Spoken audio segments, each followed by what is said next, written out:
Hi, everyone.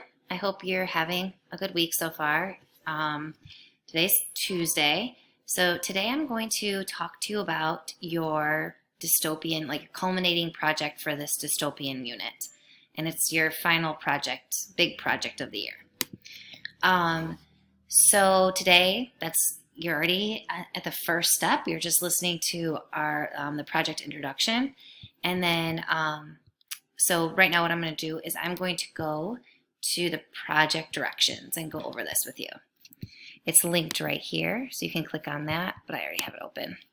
All right, so I'm just going to kind of read through this with you. If you could kind of read along on the screen.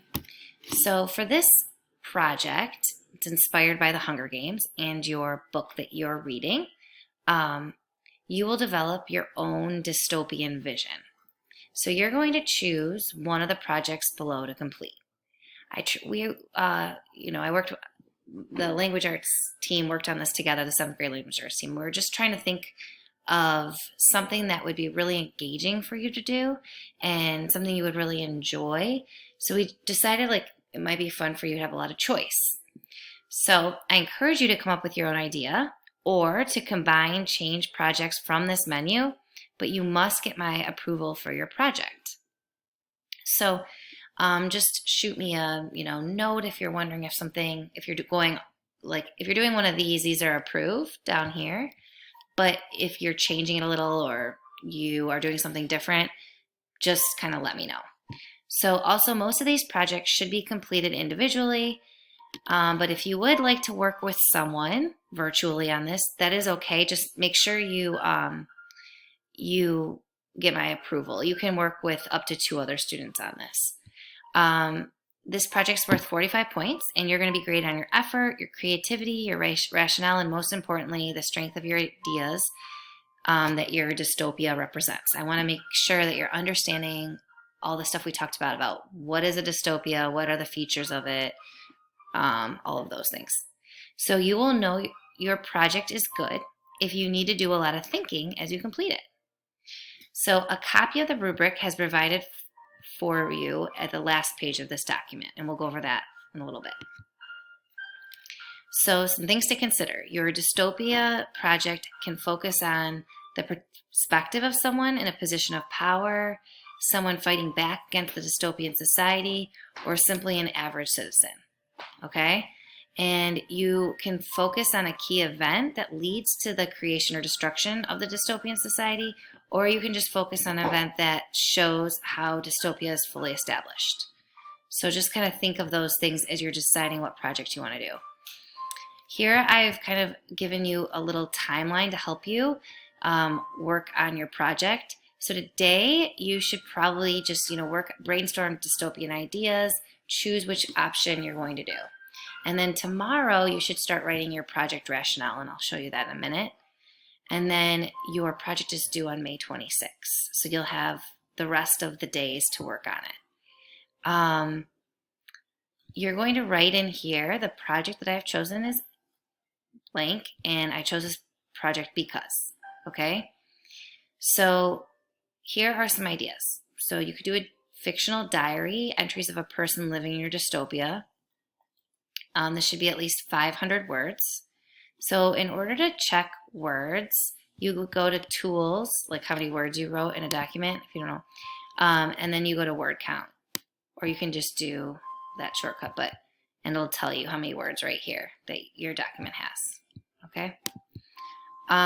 You could also do digital art. So you could try using like a picture collage, Book Creator, Adobe Illustrator. You could do something where you draw.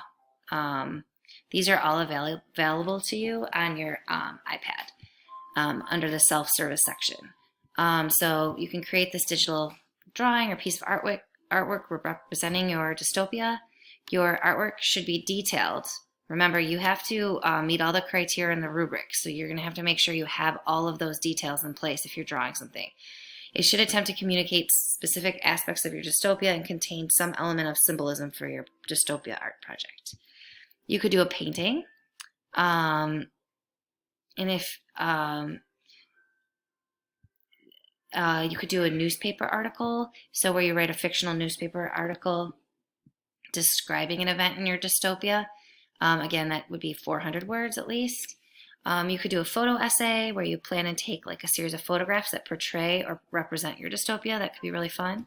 Your photo essay would include at least 8 well thought out photographs, and each photograph should have some sort of short caption. The images in your photo essay may combine to follow a story, or they may simply represent key aspects of your dystopia. You could do a short story. You could write just a creative short story, about a dystopian short story. You could write poems or a series of poems to describe your dystopia. Your poems should be at least 200 words total of all the poems. And you don't have to perform your poem for the class, but it'd be really cool if you could perform at least one poem and videotape yourself and then send it to me. But if you don't want to do that, that's okay. You could do a dramatic scene where you would write and perform a dramatic scene that takes place in your dystopia. Your script has to be at least 400 words, and you should have a well-rehearsed performance. You could do a graphic story or comic book. You would create a short graphic story or comic book that takes place in your dystopia.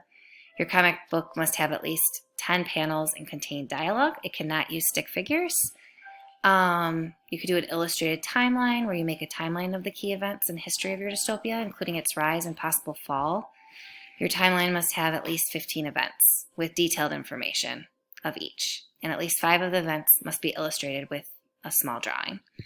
You could do a speech, so write and deliver for a class a speech given by a fictional character living in your dystopia. Your speech should be at 400 words and should discuss specific aspects of dystopian society. After you give your speech, you will turn in a written copy, so you'll have to record that and then also turn in a copy of it.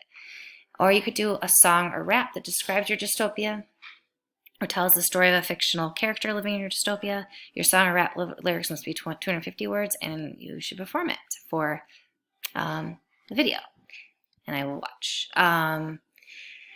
So those are your options, but you may have some other really, really great idea. Just ask me, and we can work out the details on that, okay? Once you've decided what you're going to do, you're going to write up your project rationale. So you're going to use you can use these sentence starters to help you. They're just to help you get started, but if you don't have to use them, you should write at least 2 paragraphs for this. So this is how you're getting graded on this part. This is part of the grade is your rationale, and it's worth a big part of your grade. So it's multiplied by 3. So you're going to want to make sure you're setting a clear purpose, determining the theme and main idea. You're focusing on the perspective of someone in position of power, someone fighting back against the dystopian society, or someone as an average citizen. So you have to pick one of those. And then you should also focus on a key event that leads to the creation of the dystopian society, or a key event that shows the dystopia as it's fully established. Okay? The rest of these are are just kind of about taking pride in your work, creativity and effort, and conventions and mechanics. I think what I'll do is I'll go over those things in the upcoming days. But right now, I just want you to kind of really work on getting done with this rationale. And it'd be great if you can turn that into me. The earlier, the better. I wanted to give you till Friday because I know you have a lot on your plates right now. But if I can see it and I see a red flag or something, I can stop you and kind of have you think about something before you do all this work to turn it in.